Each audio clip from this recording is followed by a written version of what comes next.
Welcome back to His and Hers Movie Podcast. This is episode number 34, featuring a review of the brand new horror film, Alive. I am one half of your hosting duo, JP, podcasting out of southwestern Pennsylvania on this September 26th, 2020.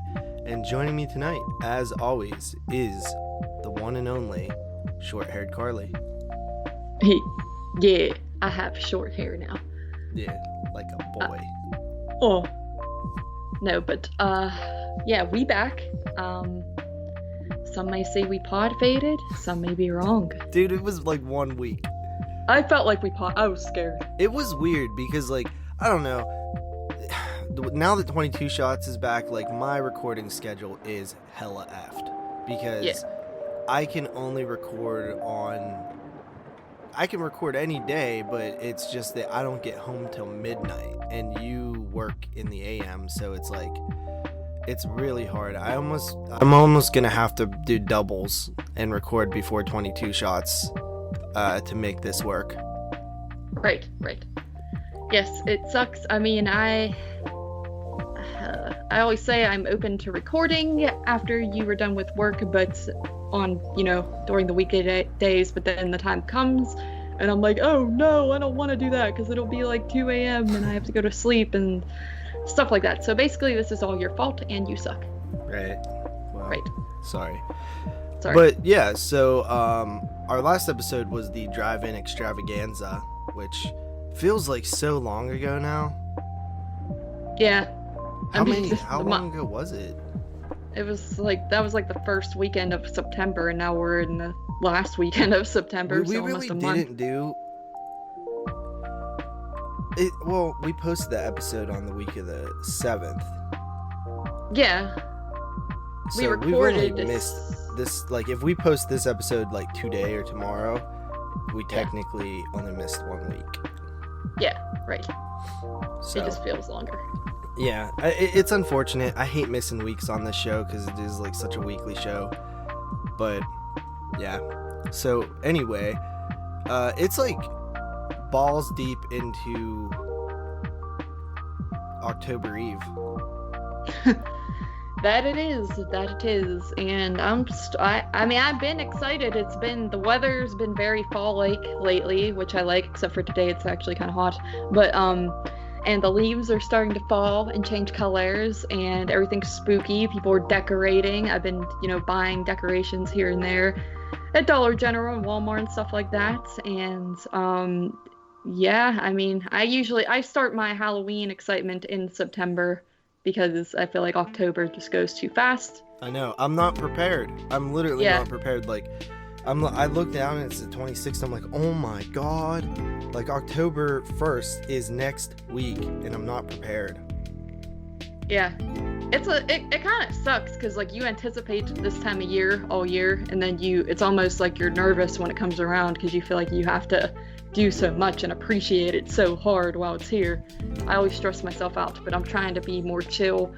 This year I've been watching, now that, summer series is done and we recorded a 91 show on 22 Shots, I've been trying to watch more of just anything I kind of want, and that's been nice. It's been a little more laid back. And in October I try to do that anyways, take some time to watch what I really want to watch, and like, just some old stuff that, like, the Halloween films and things like that I've seen a million times and don't really have to watch, but I want to. So that's what I've been doing right now. Trying to think. Also, I pre-record all my 31 Days of Horror, so those are almost done for my YouTube. I am not almost done. I actually am only 1 day ahead at this point.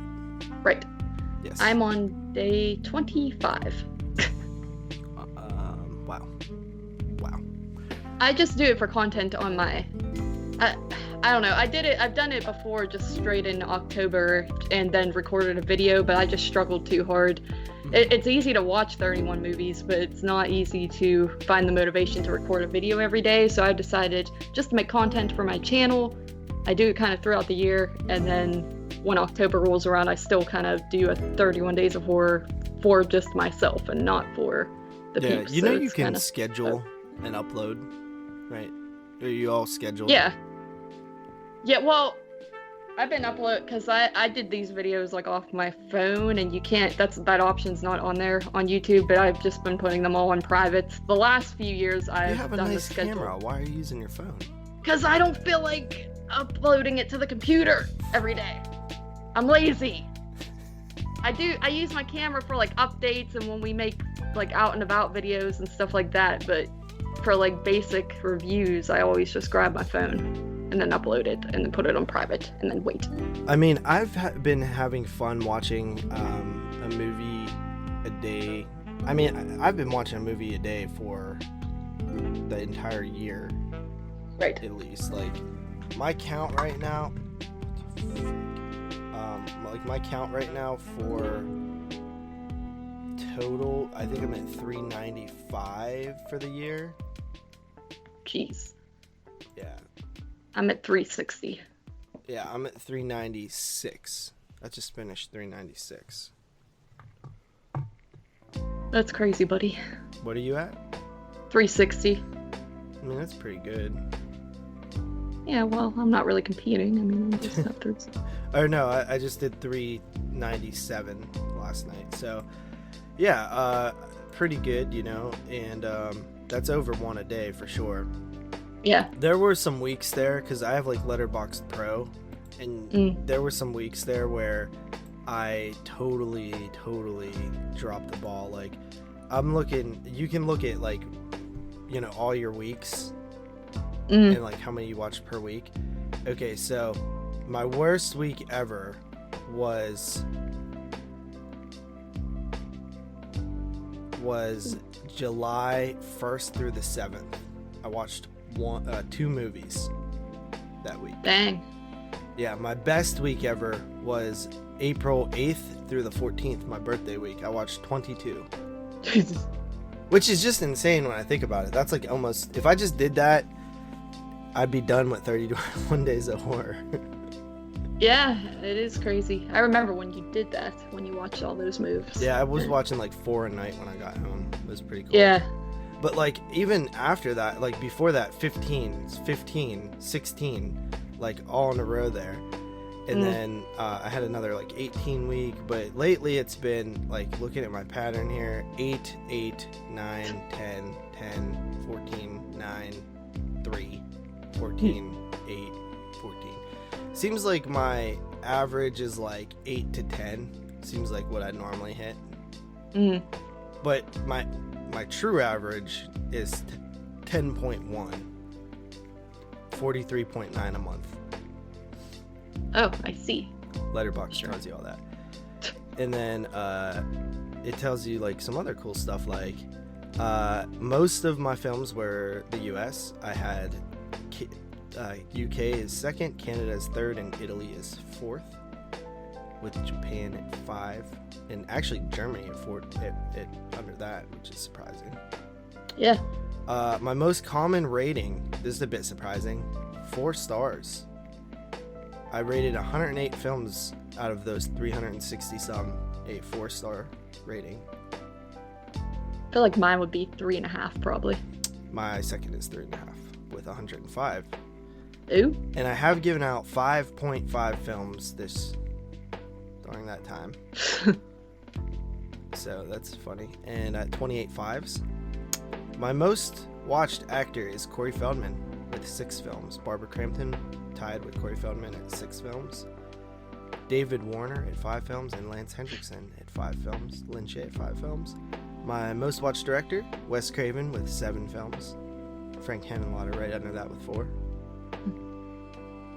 And yeah, that's about it. Letterboxd. Yeah, I love Letterboxd. It's one of the coolest things. Yeah, I kind of just log my stuff. I don't get into it like you, where I look at all that stuff all the time. But I should, because well, you have to pay to look at this stuff. Oh, well, I don't have money, so never mind. Yeah. So yeah, the thing with the Letterboxd is they have a pro version.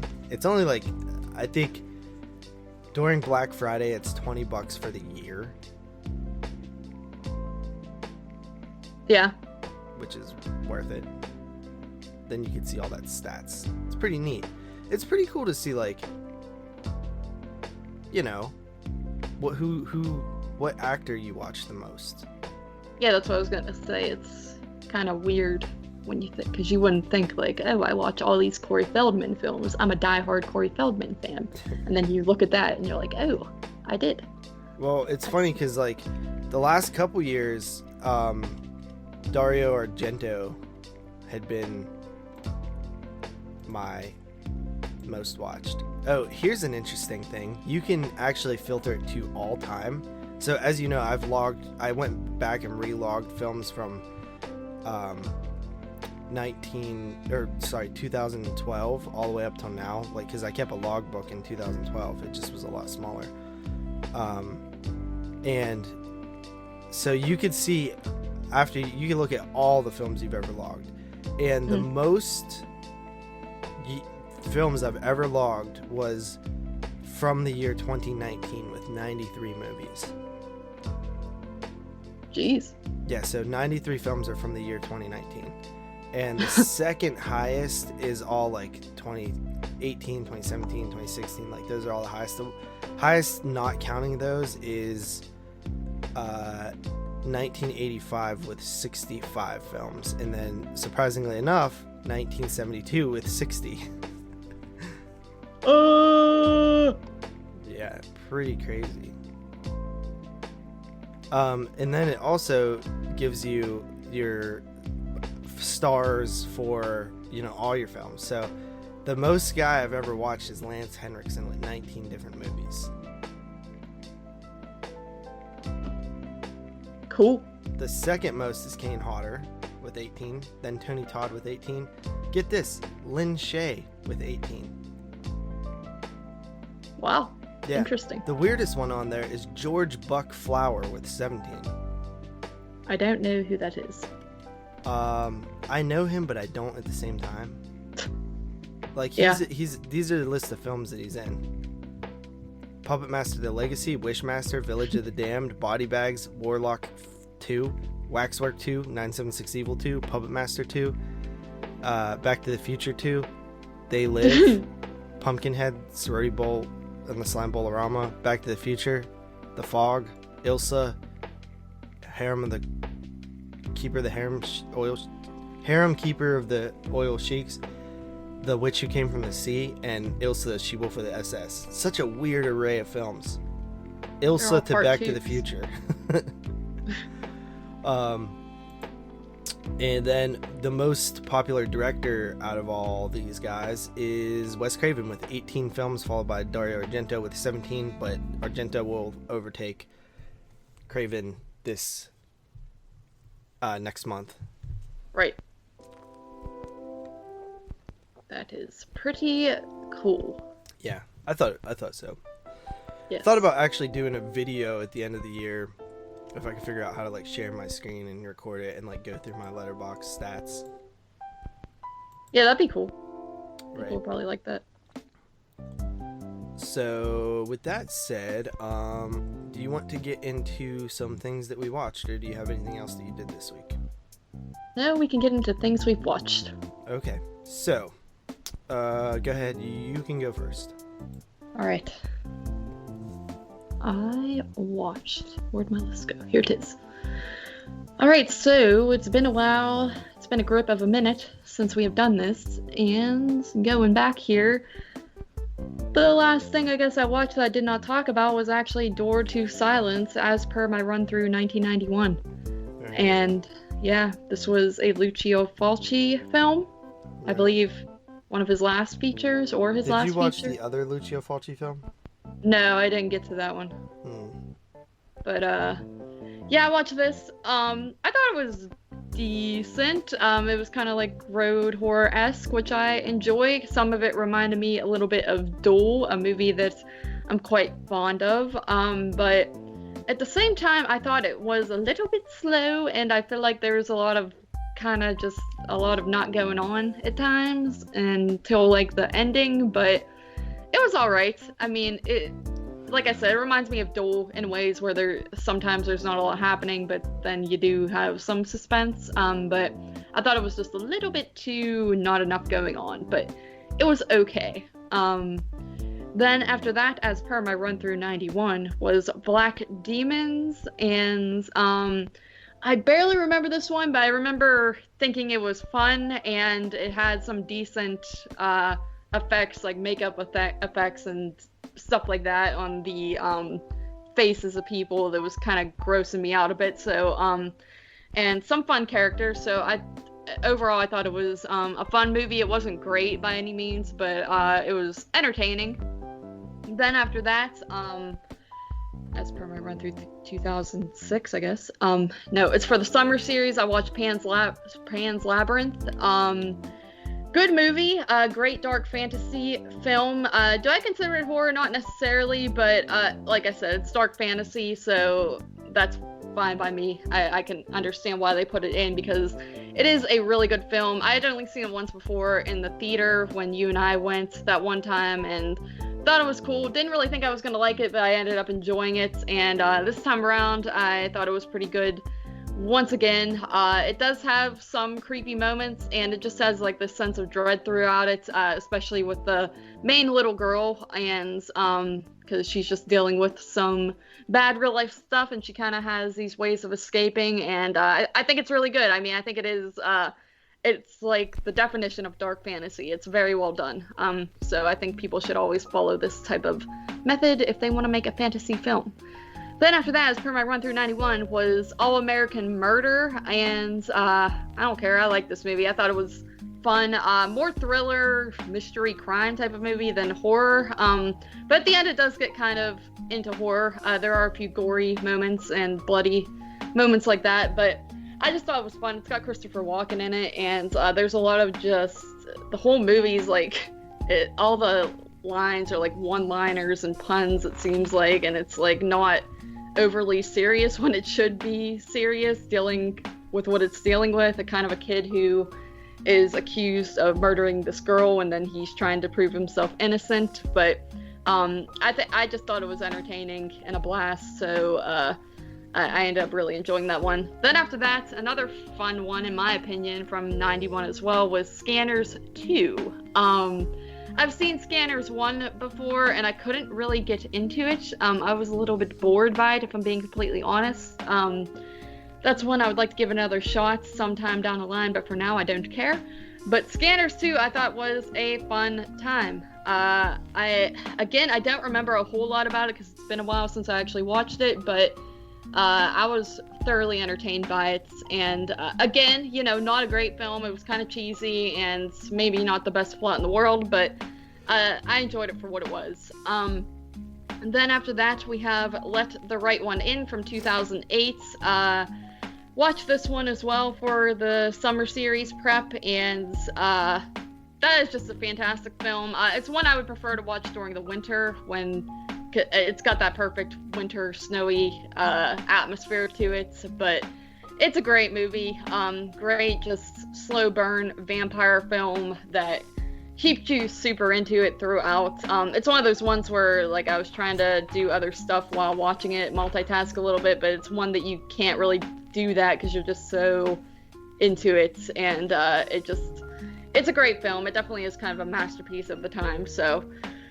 And then after that, I watched Martyrs, also from 2008, of course, the original film, not the crappy remake. And Martyrs is a movie I never really wanted to watch again because it's very depressing, but I can't deny it is basically a perfect film. I ended up giving this like a 10 out of 10. So, a very brutal movie, very depressing, not really a single happy moment in it, and kind of hard to watch at times, but it is great. It is fantastic.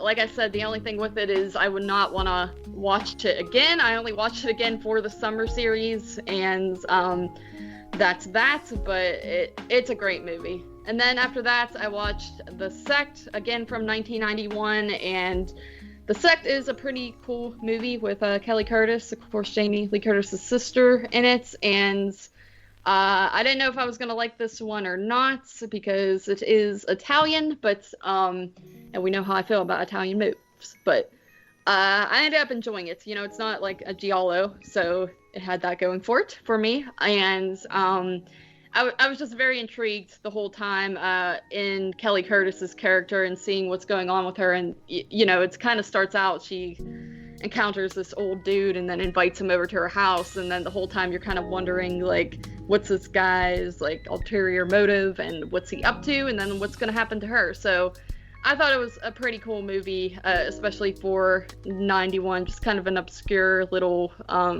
cult-esque type of film.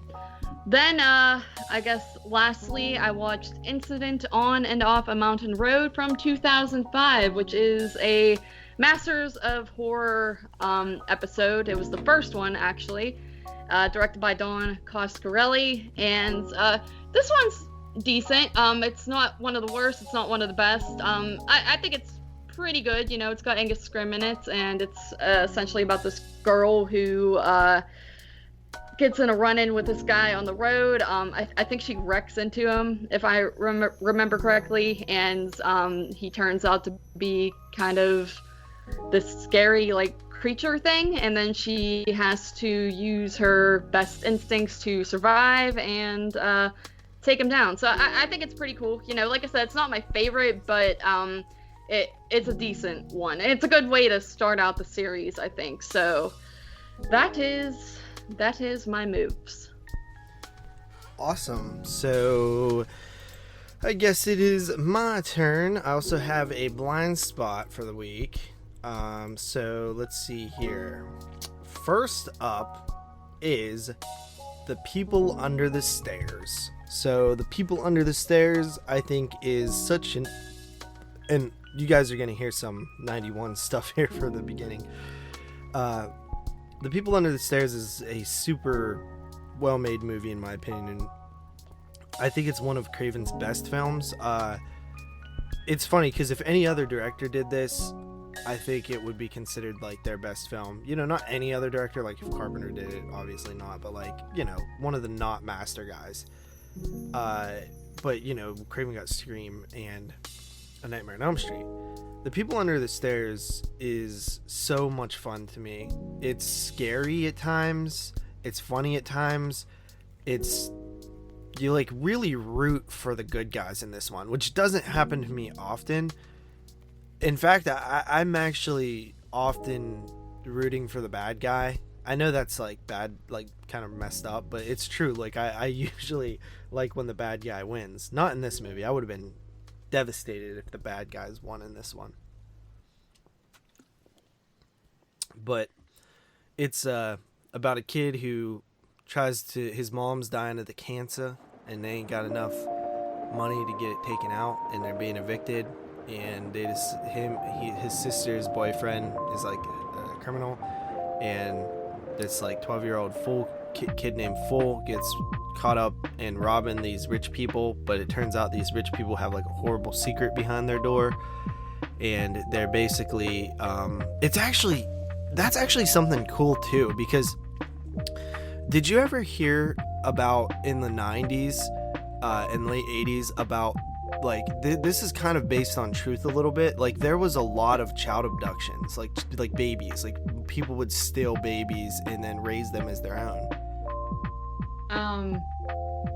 I didn't really know that was a real thing. I've seen many a Lifetime movie about that. But... I think there was even, like, a serial woman, like a woman who did it, like, a few times. And I think that is I think that's, like, really kind of where Craven got the inspiration. I remember hearing about this back in the day. Like, I remember, like, teachers telling us about how, like, this woman, like, stole babies and stuff, and, like, that's why we have to, like, you know, not talk to strangers and things. That is interesting. Yeah, like, I didn't know that was actually a widespread panic of people stealing babies back in the day. I thought that was just something out of the movies, but that is horrible. Right. So, yeah, I mean, you think about how many kids go abducted every year that are not found. It's kind of scary.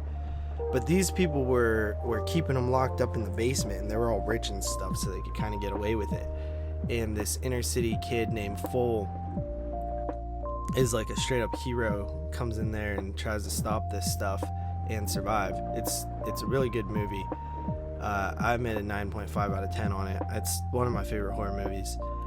Then we have, as per my run through 91, Prom Night 4, Deliver Us from Evil. I'm not exactly sure what this one's about. I don't remember it that much because it's been almost a month since I watched it. It's like a slasher and also like an exorcist type of movie. Yeah, well, it was like a religious slasher thing. Yeah. Like there was weird. This priest who was not good. But yeah, I remember it being pretty fun. I just don't remember much else about it. I gave that one like a 6 or a 6.5. It was way better than I remember. Not than I remembered, than I expected it to be. Then we have Child's Play 3 as per my run through 91. This one is phenomenal, fantastic. It's amazing. I really love Child's Play 3. It is set in a military academy and then a carnival at the end. Chucky looks top notch. The kills are good and some of them are kind of cool. And one of them's like mean spirited. Another one's like, I mean, there's a few that like when he switches the paint and the rifles to bullets, it's pretty messed up. I like Andy in this one. It feels like a natural progression of the character. The military academy setting makes sense. It's a good movie. It really is. It made my top 10 of 1991 pretty high up there, in fact. So I gave that one an 8.5 out of 10. Child's Play 3 has gotten better with every watch. Yes, it is a good one. Then we have Popcorn, as per my run through 91. And Popcorn is a slasher set in a theater starring Jill Sholin.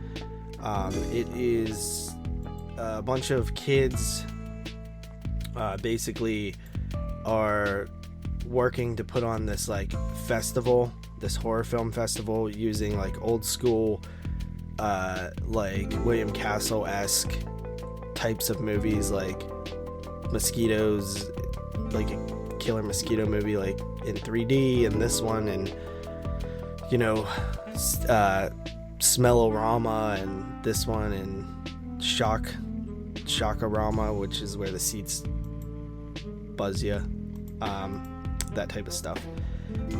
And Kelly Jo Minter's in it, who was in the People Under the Stairs, as well as Elm Street 5, so that's pretty cool. What else here? Let's continue. Popcorn, it's good. Didn't make my top 10, but I do like it. Gave it a 7 out of 10. Right. Okay, so let's see. Then I watched No Telling from 1991.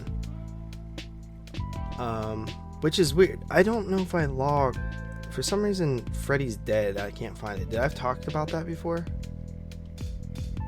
I don't remember. I mean, yeah, you've talked about it before, but I don't remember if you actually reviewed it on here. It's not on my list, so I need to figure out where that is. Alright, so yeah, No Telling. This is a Larry Fessenden film. Involves a wife, and she's kind of like with her husband, and her husband's doing experiments. She starts, it kind of reminded me of The Resurrected, honestly. Very similar. But he's doing experiments, and it's like sort of this body horror, like eco horror type thing. It was pretty cool. It didn't blow me away. Pretty indie, but still kind of like, there was one scene towards the end that was actually kind of like shocking and like creepy, uncomfortable. So I gave it a 6 out of 10. 6.5 out of 10, sorry. I didn't watch that one. And then a Nekromantik 2 from 1991. This was a pleasant rewatch. I haven't seen these movies in a few years, and I think the second one is much stronger than the first. And I was actually surprised at like how well done it was, and like how it is really like a love story, and it's gross out all hell. It's super gross. It has like a great ending. I just kind of rediscovered it a little bit, but I thought it was great, and I gave that one a 7 out of 10. 7.5 out of 10, sorry. It actually made my top 10 list. If you haven't heard that show, I'm sorry, but you should have by now. Yeah. Yeah, so what next? Man, it's really bugging me that I can't find... I'm gonna have to look back. Yeah, I don't have all the lists up in front of me from other eps, but I don't think you talked about it. But I could be wrong. Okay. Next up, Voices from Beyond. This is the second to last Fulci film. It is... this one's kind of interesting. I think this one's better than Door into Silence. This one follows like this guy's like niece or granddaughter. I can't really remember. He died, but can communicate with his niece. And he's like in the coffin, like it keeps cutting to his body in the coffin, and it has like, you know, like the dialogue is like a narration of him communicating with her, and she needs to like solve what happened to him, and like, you know, I think somebody in the family might be involved with his death and stuff, but he wasn't really like the best guy either. And as it like time's running out, because the camera keeps cutting back to the coffin throughout the film, and his body's decomposing, and when he's like completely rotted, he's gonna not have communication anymore. Ew. Sounds pretty cool, doesn't it? Yes. I actually liked it. I thought it was really neat. I gave that one a 7. Nice. Then I watched The Boneyard, which I absolutely loved. It was such a fun movie. Did you watch this one? Yeah, I watched that one early on, and I had a pretty good time with it. Yeah, this is like all 1991 here. Like literally all. Yeah, your entire... yeah. The Boneyard was super cool. It's about these people who... I don't even remember. I'm sorry. It's been like a month since we've watched these at this point. They go to this... They're investigating something. For some reason, they go to a morgue. I can't remember why, though. And there's basically like a Necronomicon or something, and you know, there's all these like creatures, these demons and stuff, and then there's a giant poodle dog at the end, monster, and it's really fun. What? I barely remember it, but I just remember I was watching it, and I kept Googling to make sure I was watching the right movie, because they have that poodle on the cover, and I was like, I don't think this is right. Where's that giant poodle at? And then it doesn't come up until the end. I never looked at the cover and thought it was a giant poodle. I just thought it was a monster poodle, like poodle-sized poodle. So I didn't expect a giant monster poodle. Oh, I was expecting... I don't know. I thought the whole movie was going to be like about a killer poodle. Or I think even the description makes it sound like that. So the whole... Which sucks, because it's like a nice surprise if you don't know about it. True. Yeah. But I gave it a 7.5. It did make my top 10, like rated number 10 or 9 or something. I really want to pick up the Blu-ray and give it another watch, because like I thought it was so much fun, but at this point I've watched so many movies between then I just don't remember things. Then I watched Delicatessen from 1991, which is it has something to mean. It means something with like deli meats, I think, but it's set in like I don't remember if it's modern day or if it's like the 50s or 40s or something, but it's during nuclear fallout or some sort of post-apocalyptic thing, and this dude moves to town and he asks for a job at this deli place thing, and he's all like, the guy's like, nah, but then he's like, okay, fine, and then he gives him this job, and the dude kind of falls in love with the owner's daughter, who is, I think she's blind, if I'm remembering correctly. And the only thing about it is like they're basically gonna eat this guy, so they're like cannibals. It's not really a horror film. It's very comedic, like really comedic at times. It's shot really cool. The editing's good, and the colors are really cool. It's like this sepia tone, feels like nuclear fallout type of radiation in the air looking movie. But I didn't really love it too much. It really wasn't a horror film, and I don't know, I thought it was cool. It was like a little art piece, but I wasn't super into it, and I gave that one a 6 out of 10. I see. And then The last film for this part here, 1991, is Afraid of the Dark.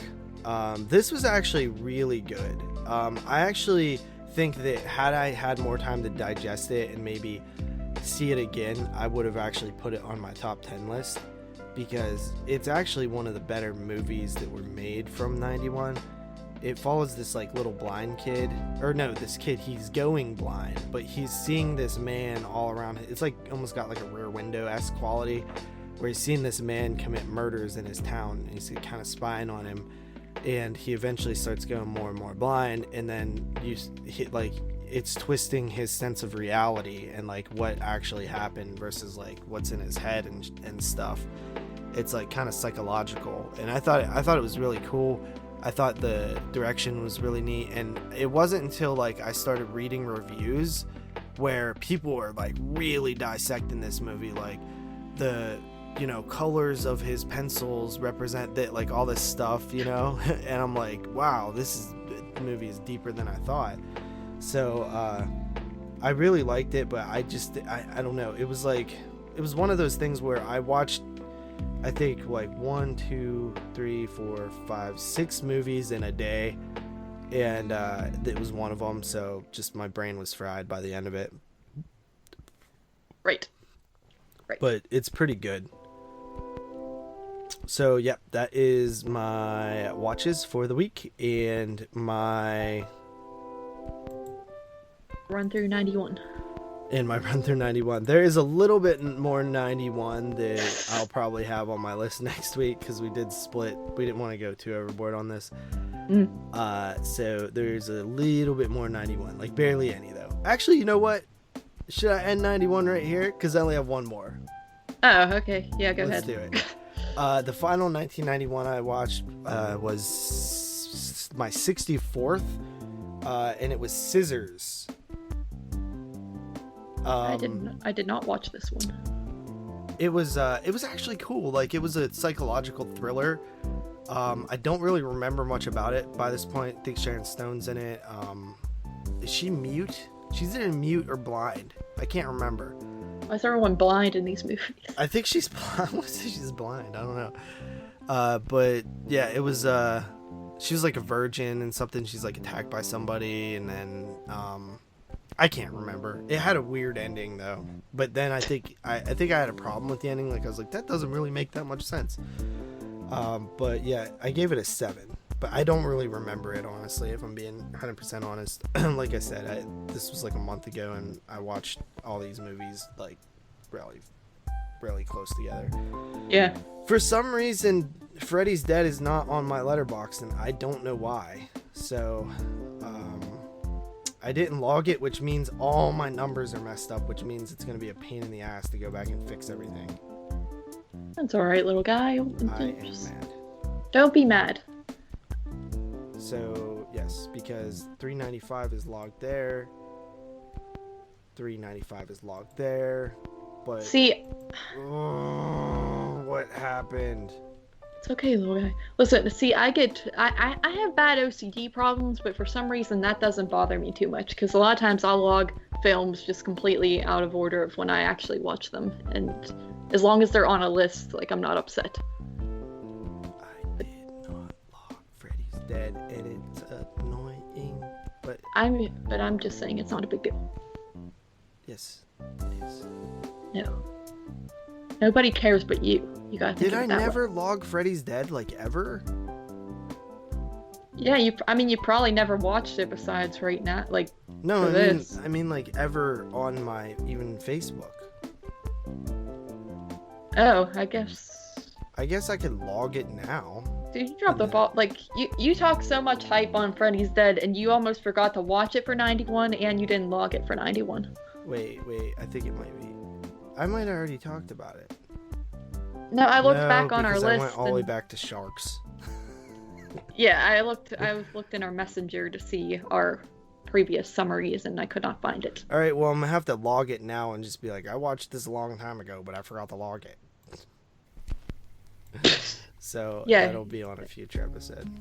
Anyway, so that's my 91s here. For this week's blind spot, you actually gave me a film that I was quite dismissive of and didn't want to watch. You're saying that like you don't do it for every move. I don't do it for every move. You do it for every move. It is called My Sister's Keeper, and it is a movie about a keeper, trapper keeper to be exact. No! That's not the right move. Yeah, My Sister's Keeper is a film that is about cancer. It follows a family who, at a very young age, the daughter named Kate, was it Kate? Yeah. Was diagnosed with some form of leukemia. And it's really sad. And they didn't really know what to do because a lot of her like organs and everything were kind of like failing, and she needed like all these like bone marrow transplants and blood transplants and like all these medical things.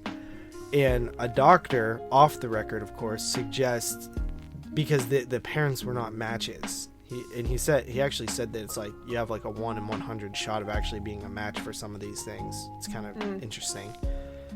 And he said, but, you know, you can basically make another baby and you can kind of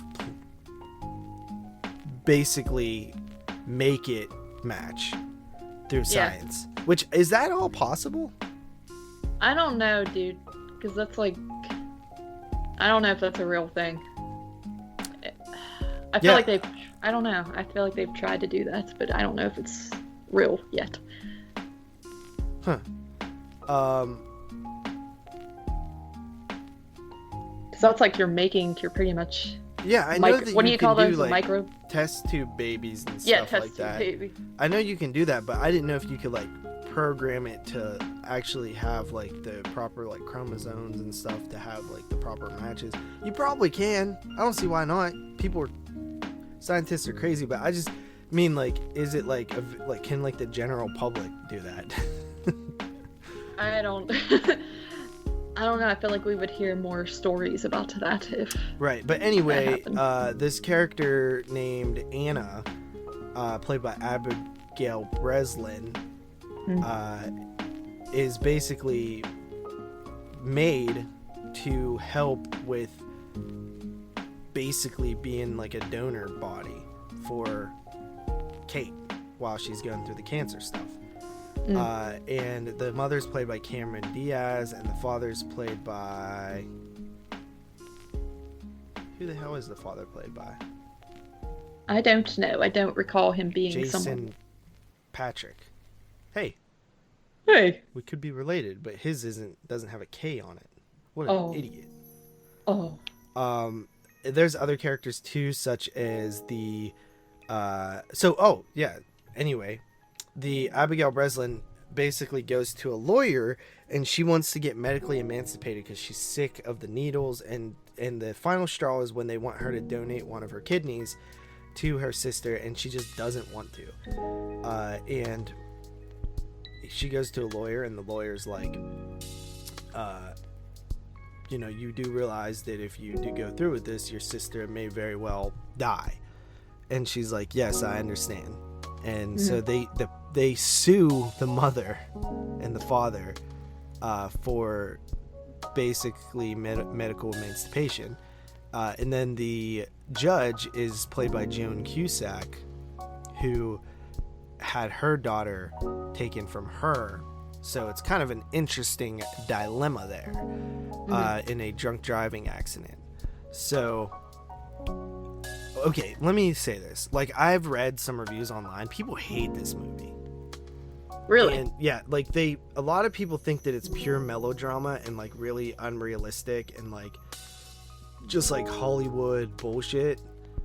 And I could kind of see that. Like, I mean, it is like, okay, Joan Cusack's daughter died, and then these people are losing a daughter, and this one doesn't want to help, but and then the lawyer has epilepsy, so he doesn't have control of his own body, which is why he helps the girl, and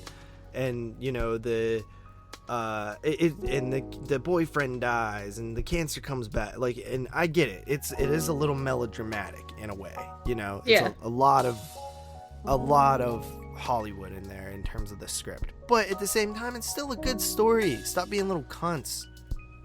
It's also based off a book that's like pretty much the same thing, so it's not like this is just Hollywood made this move out of thin air for the people. Yeah, it seems like people like half star, like it's just a lot of half stars. I don't get it, man. I think it's a pretty good movie. It's sad, but it's also happy too, which I didn't expect. I almost feel like it kind of ruins the movie a little bit in a weird way, because like although the end is sad, it's put in such a positive light in a way, and I don't know if I like that.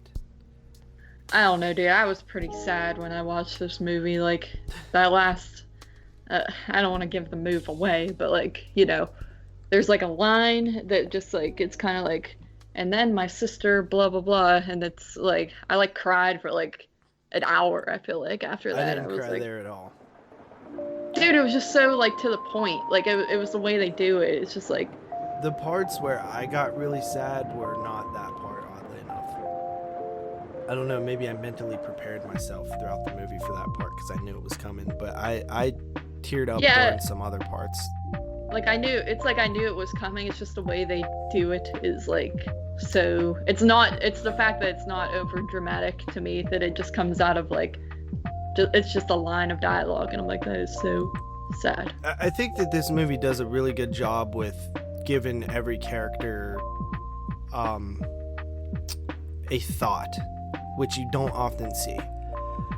Like the mother, and you disagreed with me on this, but the mother basically wants to keep using Abigail Breslin as a donor body, right? And she's supposed to be painted as the villain, and I get that. In basic Hollywood world, she would be the villain because she wants to keep using the daughter's body against her will. Whereas I do not see her as the villain at all. I don't, because she makes very valid points. Why can't we see Abigail Breslin as the villain? Because she's young? No, because she's being like tortured basically to help her sister. Yeah, it sucks, doesn't it? But guess what's worse? Your sister dying. So suck it up, little girl. No, that girl was only... No, dude, you're freaking crazy, dude. I would never...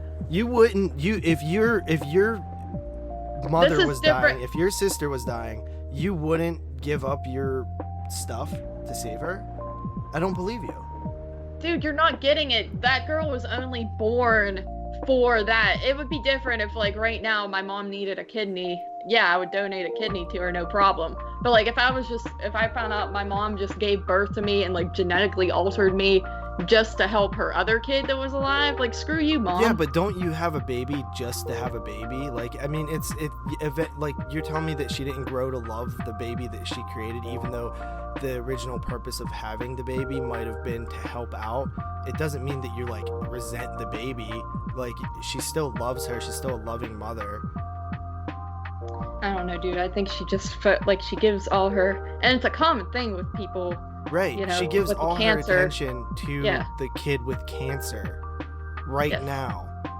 You don't think the thing is, you don't think she is a loving mother? Look what she's doing to possibly save one of her children. She never loses hope. She never gives up. She never wants to hear that she's going to die. And I think that makes her the most heroic character in the film, because she has to sacrifice the happiness of her family, the relationship with her daughter, the relationship with her husband, everything, to just maybe save her baby. And I just think that it's probably the most misunderstood aspect of this film. because she knows, like, deep at the end, she realizes that I didn't ask her if she wants to do this. I didn't want to do this. But at the same time, she realizes that, you know what's a lot worse is burying one daughter.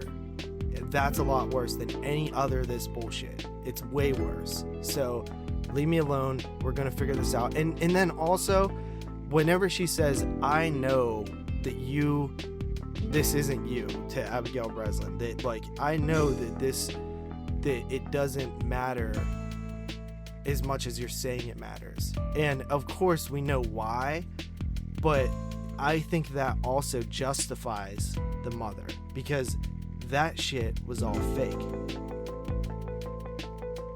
I don't know, dude. I just think it's selfish. It'd be different if the mom was giving her the organs, but she's just using another child. I know, but she's just using... Dude, like, she's you really not think... using another child. Yes, she is. That is what she's doing. No, because she didn't... You just ending. proved it. She didn't ask her to do any of it. Yeah. Yeah. Okay. She didn't ask her. Dude, like, she's needling this kid. You can't... Like, how are you going to ask a 5-year-old if they want to do this? Of course they're going to say no. Yeah, and they should. But let me ask you this. If that 5-year-old was 20 and then was like, yeah, we could have saved your sister's life if you would have did all this stuff, but we didn't want to subject you to it, the person would have been like, dude, you should have subjected me to it. That's manipulative. How's it manipulative? And also, that wouldn't even happen because it's like they just had the kid just for that, so of course they're going to use her for other stuff. That is the dumbest thing ever. They had her just for that. That doesn't mean anything. What weight does that hold? That they didn't actually want that child. They didn't want, dude. So like, does that mean that any accidental pregnancy or one that you didn't want at first means you don't love that child or something? That's such a surface level bullshit. No, it's not bullshit, because those kids that you have by accident, you're not using them to like needle them and take their kidneys to like give to your other kid. You just had them by accident. Like, yeah, but and then you do love those it. are two separate arguments, though. No, dude, it's not. I don't think you understood I'm giving you the examples. point of this movie. I haven't seen it in years. I'm not gonna lie, but I read the book as well, and like I don't know, dude. Like, I just think you're dumb. Okay, we'll talk off air because you're missing one really big important thing here, and you're not taking it into account. What? I can't tell you without spoiling the movie. I know what you're talking about, the like reveal, right? Yeah. Yeah, dude, but like, who cares? Okay, so then it really does completely justify but like, that the girl's mother. That girl's been like manipulated her whole life to do it. Buddy, you can't like. I feel. Listen. What? You can't like. Sometimes you have to sacrifice a little bit for the greater good. Yeah, but not, like, I don't want to be born into that. Would you rather not be born at all? Because that was your other option. Really? You would rather never have a life? I would like to be born by like normal parents. Dude, who aren't gonna put me in surgeries that I don't need. Look at my life. You know my life. Would I have rather not been born? Hell no. I want a life. I don't know, dude. Like, you don't know that until you're born, and then you're stuck there. I know that now, though. Dude, it is always better to live than to not live. That is the rule. Yeah, once you're alive, you don't want to die, but like before you're born, I didn't know. Like, I was just chilling in the sperm. Why would you want to not live, though? It's the only thing that exists in your universe. Dude, I'm just saying, man. It's not about not like dying. It's like okay, it would have been cool to be born by parents who aren't gonna. Of course, it would have been cool. It would have been cool to be born by parents who are rich. It would have been cool to be born by parents who are famous and can give you everything. And sometimes it would be cool to be born without cancer and without suffering in a bed for 10 years. Yeah, but then the other child is also having to suffer for like no reason. It's like I gotta get poked by needles every once in a while. Dude, they're trying to take her organs, and they like do other stuff too. They took like her marrow, and which hurts really bad, the bone marrow thing. Would you rather have to do that, or would you rather die from cancer? I would choose that. Dude, stop. And then the kid. Who would you rather be in this movie? Would you rather be Abigail Breslin, or would you rather be Kate? I'd rather be the brother. Because both of them are going through medical torture is my thing, and like it's horrible. Like, I think that's horrendous. Okay, I but think would cancer you treatment rather is be bad, Kate? and I think Look at Kate. Did you see Kate in this movie? Sure, she's covered in bruises. She's bald. She is like her lips are all chapped up. She's dying. She looks dehydrated. Meanwhile, Abigail Breslin's like walking down the street eating ice cream. Who would you rather be? shut up, dude. I'm not doing this with you. All right, I'm just saying the mother is completely misunderstood. All that shit is coming from love. You just have to see it. And I know it's coming from love. Like, it reminds me of like a real life type of situation, not with me, but like someone I knew, and it's just like. So you wouldn't do everything to try to think get of the your mental other impact daughter you're having to on live. your healthy kids. You would just care about the healthy kids and be like, oh well, she got cancer, tough luck. No, dude, I would care about their mental health though. Like the brother is completely neglected. We'll worry about and, the like, mental health later, man. We gotta save the one. No, it's like it's so who. What is the most? impact. What is the most vulnerable aspect of this family right now? What is most susceptible to death? It is Kate. We worry about Kate now. The We'll worry brother about is everybody probably gonna else hang later. himself. He'll be alright. No, he might not though. That's what I'm saying, dude. You gotta think. You gotta try to think about everyone. Like, yeah, I'm saying the girl obviously needs the most care, like medically, to live. But you gotta like, I don't know. You gotta think about your other kids too. Like you had other kids, and you gotta And think that's about where their the father comes into play, where he does begin to do that. Thank God. Yeah. But I'm just saying, like, everybody like wants to blame the mom and be Cameron Diaz's bitch and all this. Get out of here. You don't understand the complexity of the situation. All right, so that is my blind spot, my sister's keeper. I gave it a 9 out of 10. Good, I win. No, I think I'm still ahead. I'm winning. All right, so let's pull yours here. Are you ready? Yeah. What are you hoping for? Let me pull up the list. Probably nothing because I hate you. All right, 3, 2, 1. Oops.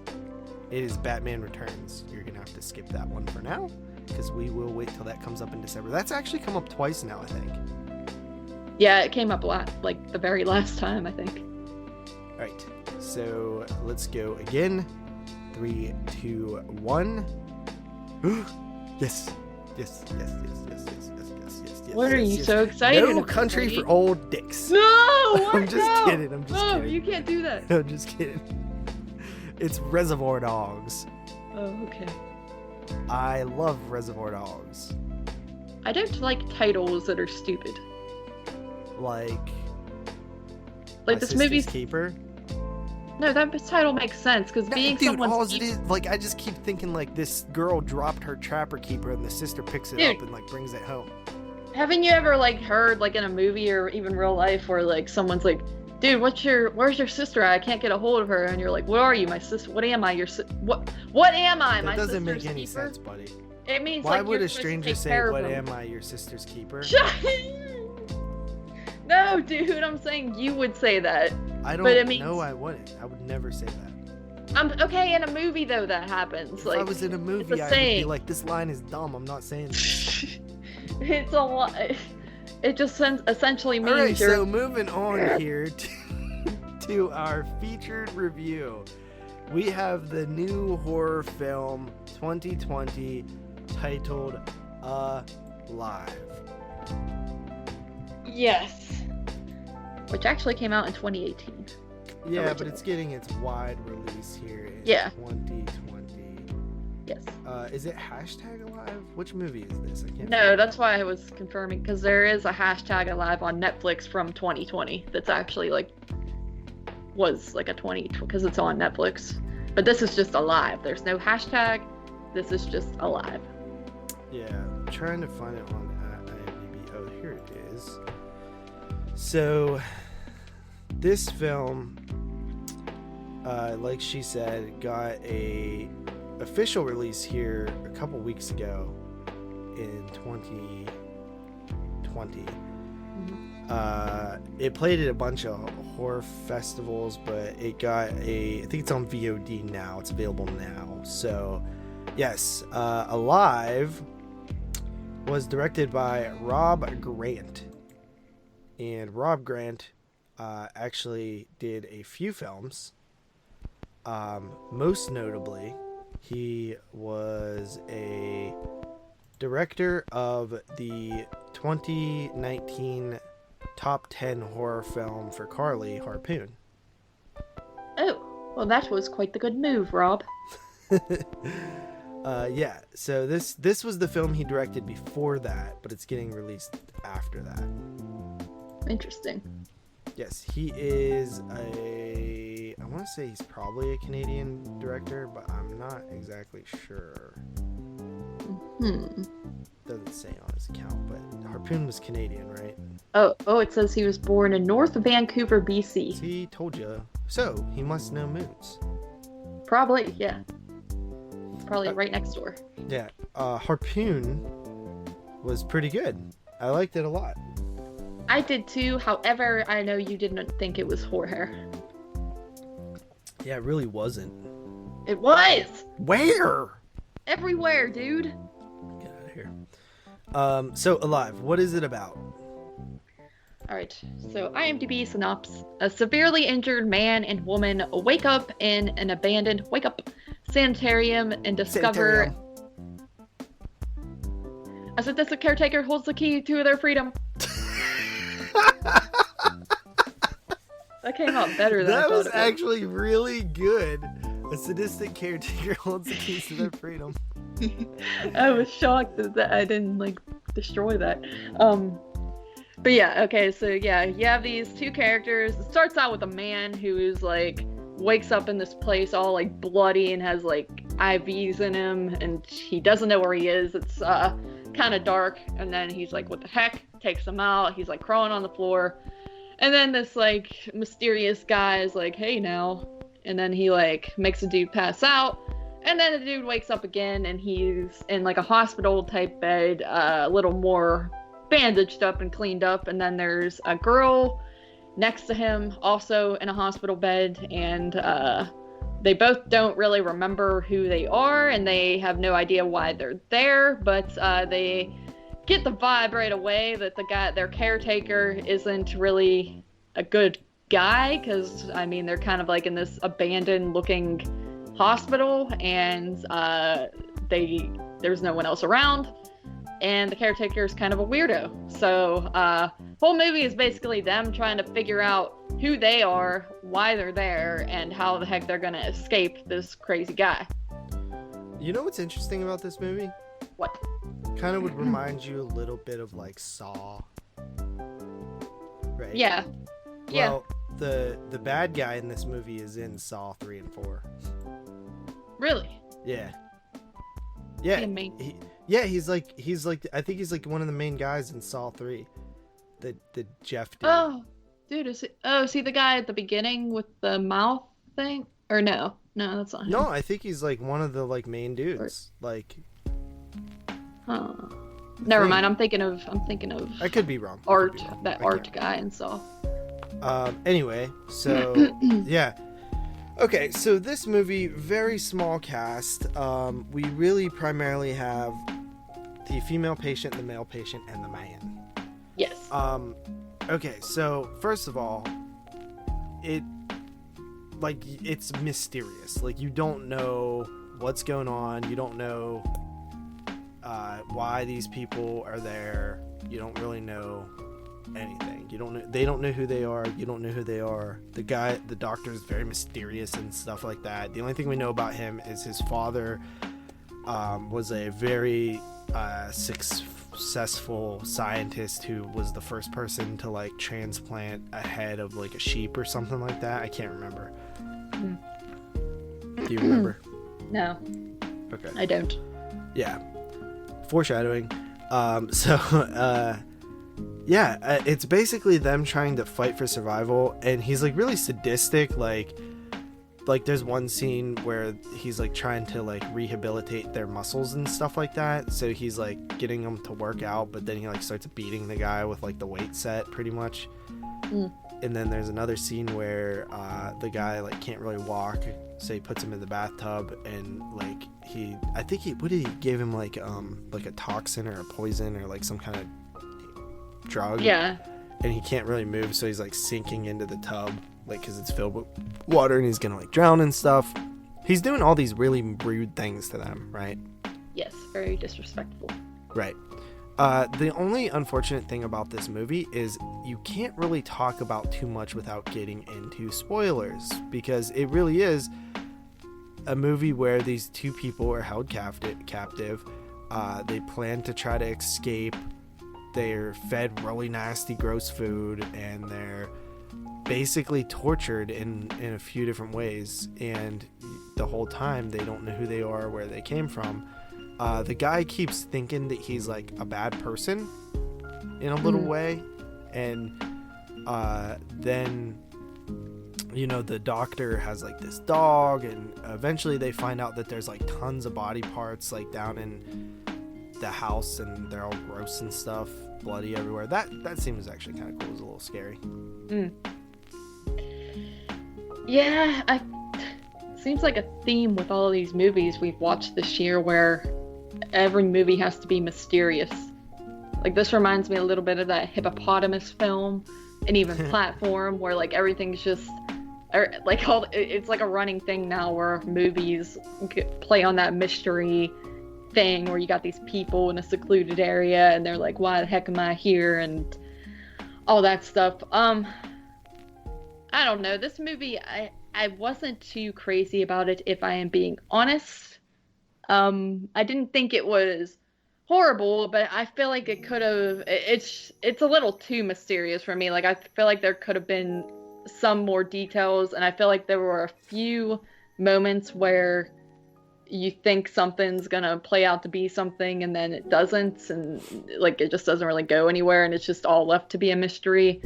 And I'm cool with mysterious movies, but I don't know, like there's a part with like a sentimental item, and I don't think they ever give like a reason as to why it's like sentimental, and it's just, I don't know.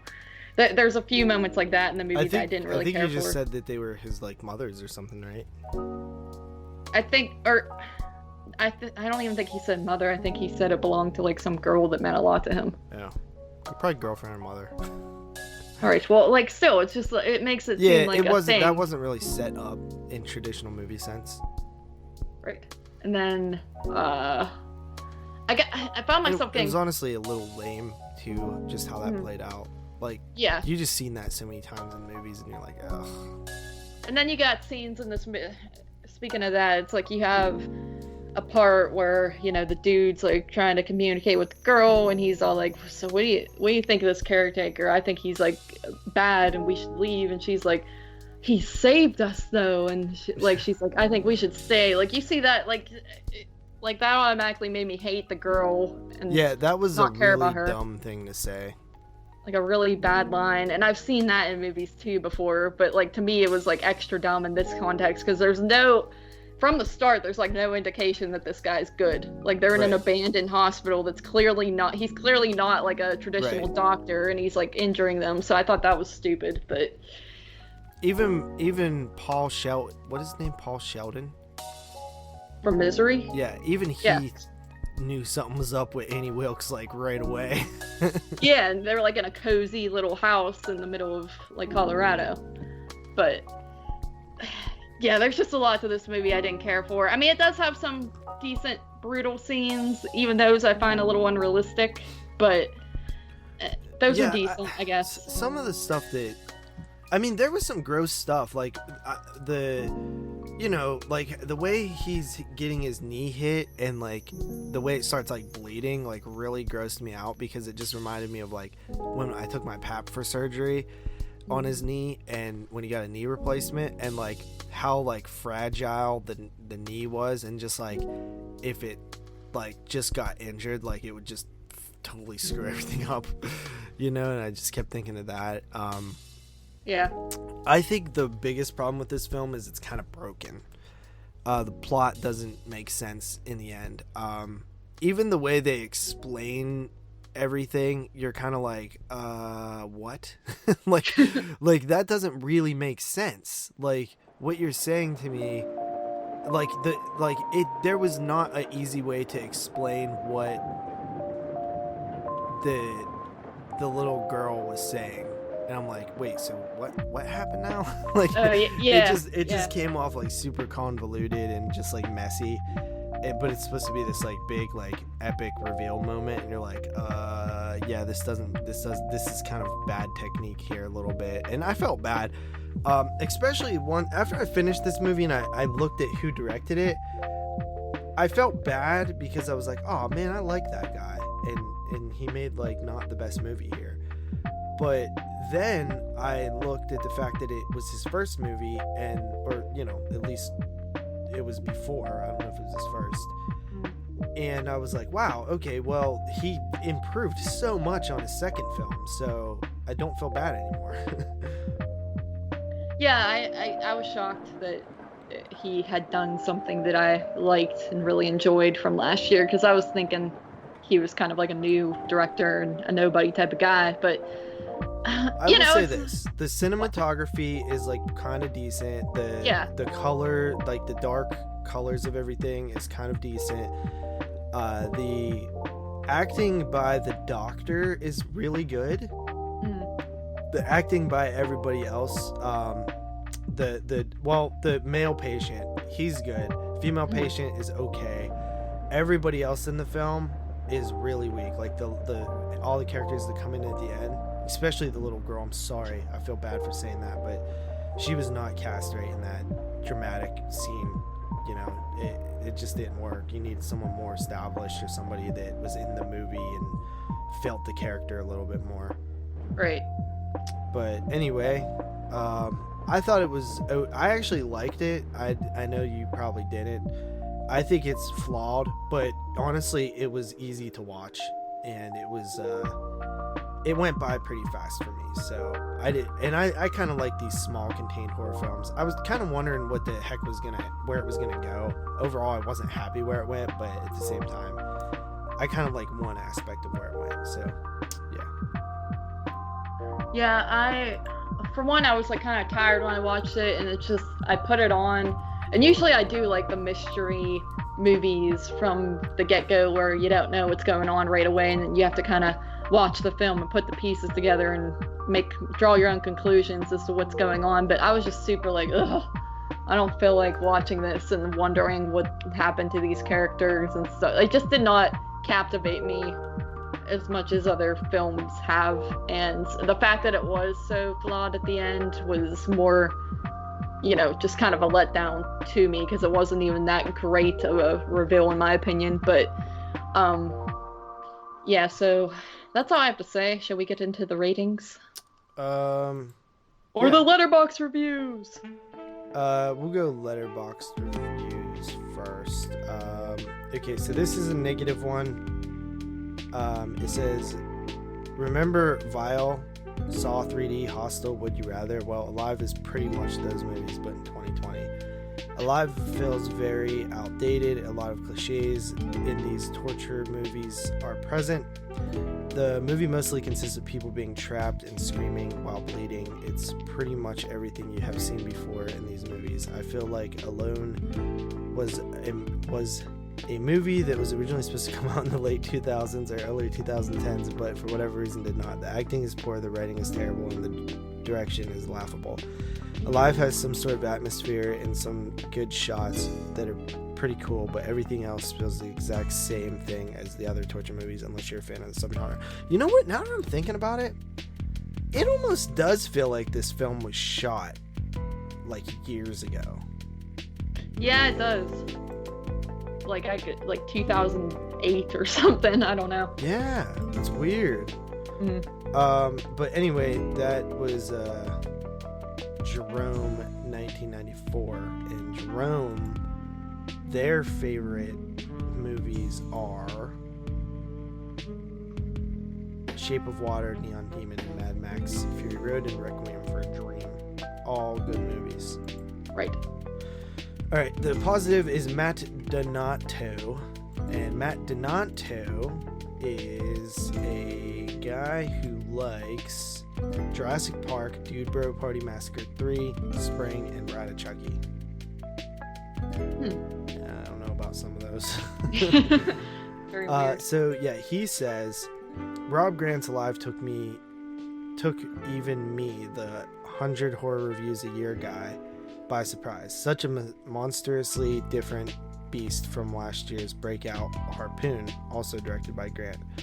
Jettisoning comedy for body horror nastiness, the distant sister watch to Tyler McIntyre's Patchwork deserves the attention I do not see on my local media feeds. A twisted little punch of rehabilitation terror that, dude, you're being too wordy about characters who assume they're in danger without the implicating data to support their paranoia.